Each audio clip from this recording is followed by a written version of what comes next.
Class 11th के विद्यार्थियों, देखिए आज के इस वीडियो में हम 28 फरवरी के लिए इकोनॉमिक्स का मॉडल पेपर सेट ई सोल्व करेंगे प्रॉपर सॉल्यूशन के साथ में। जैसा कि आप सभी जानते हैं कि आपको 4 से 6 तरह के हम मॉडल पेपर प्रोवाइड करवा रहे हैं, साथ में एक स्पेशल पीडीएफ भी रहेगी जो कि आपको हमारी पर्सनली ऐप पर एनसीईआरटी कोचिंग ऐप पर मिल जाएगी।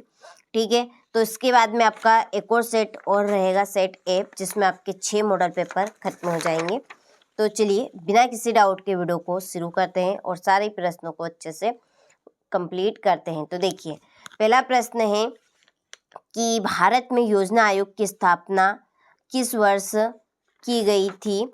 तो भारत में योजना आयोग की स्थापना कब की गई थी? 1947 में, 1948 में, 1949 में कि 1950 में? तो इसका आंसर रहेगा आपका 1950 में। ठीक है, दूसरा है केंद्रीय प्रदूषण नियंत्रण बोर्ड CPCB की स्थापना कब की गई थी। तो देखिए यहाँ पर जो आपके ऑप्शन है ये थोड़े से रोंग है। ठीक है, ये रोंग है, मिसप्रिंट हो गया है। तो स्थापना हुई थी 1974 में। कब हुई थी? 1974 में। देखिए तीसरा है कि निम्नलिखित में से खंडित चर है। तो खंडित चर आपका बनेगा छात्रों की संख्या। ठीक है, क्या आएगा इसमें? छात्रों की संख्या। चौथा है आधार वर्ष होता है, आधार वर्ष होता है तुलना या संदर्भ वर्ष का। पांचवा है मानव पूंजी का निर्माण के स्रोत है उपरोक्त सभी। छठा है गणना के दौरान धन तथा ऋण चिन्हों पर ध्यान नहीं दिया जाता है। तो किसमें? माध्य विचलन में। क्या है इसका?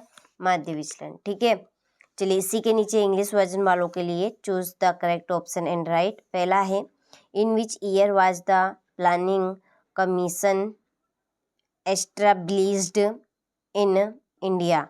1950। दूसरा है when was the central pollution control board CPCB established?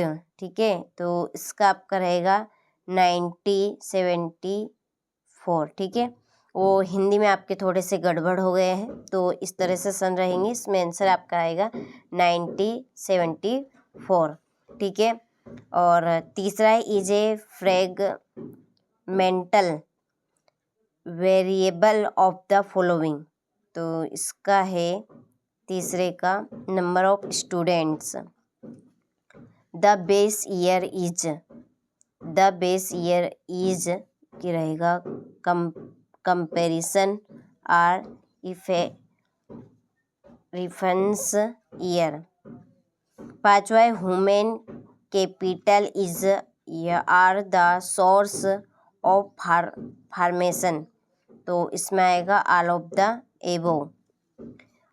Plus and minus during calculation sign are ignored? तो इसका आपका होगा इन मीन। ठीक है, ये आपका बी रहेगा इसमें राइट। इसके बाद में है क्वेश्चन नंबर 2, रिक्त स्थानों की पूर्ति कीजिए। पहला है निर्देशांक खालिस्तान भी कहा जाता है। निर्देशांक को सूचकांक क्या कहेंगे? सूचकांक। दूसरा है आर्थिक क्रियाओं को खालिस्तान विभिन्न औद्योगिक वर्गों में विभाजित करते हैं। 3, कितने में? 3, आर्थिक प्राथमिक, द्वितीयक और तृतीयक।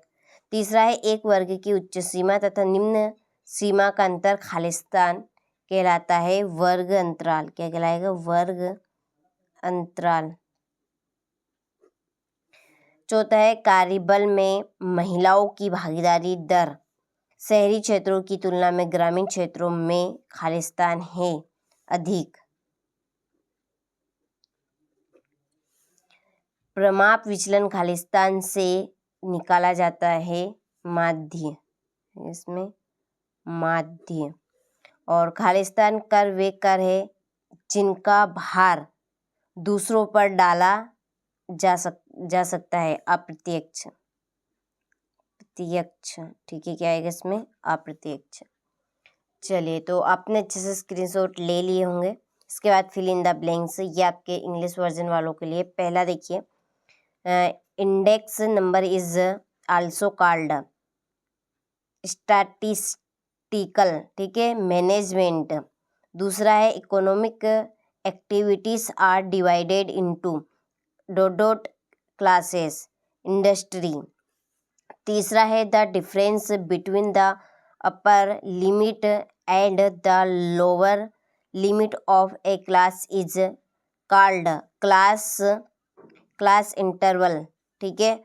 चौथा है the female labour force participation rate in rural area is more than in urban areas, ठीक है। पांचवा है standard deviation is calculate from mean.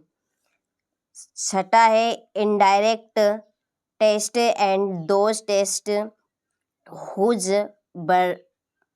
Burden can be shifted to others, ठीक है।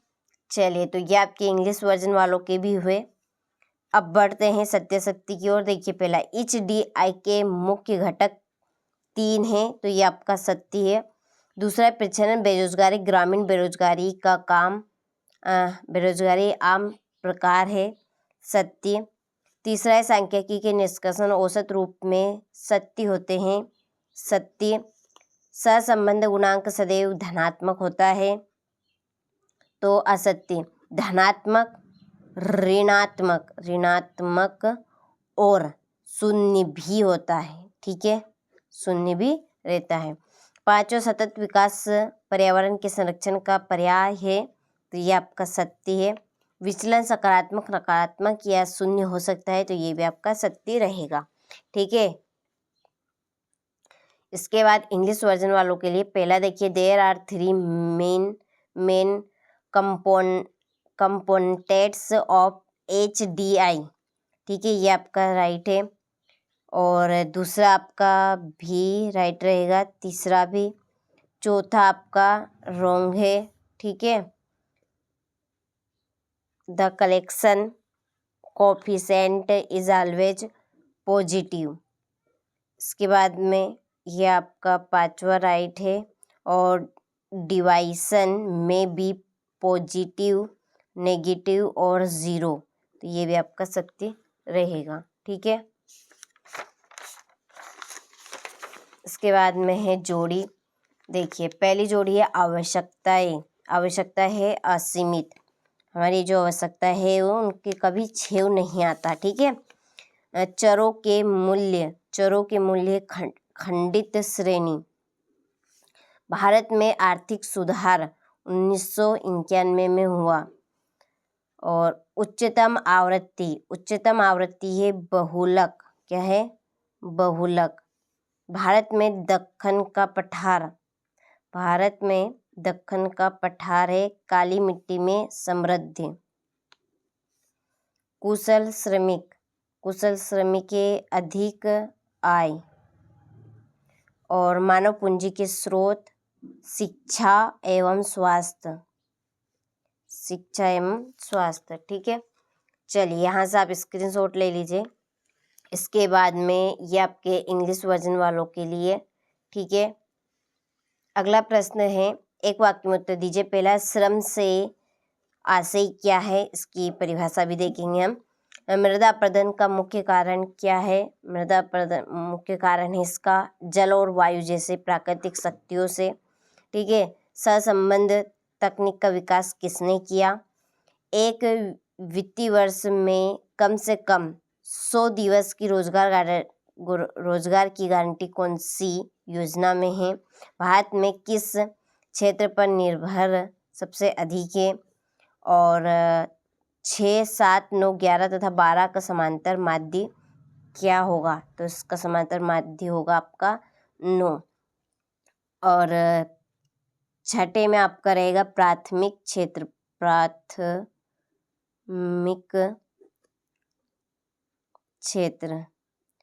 ठीक है, यानी कृषि के अंतर्गत आता है।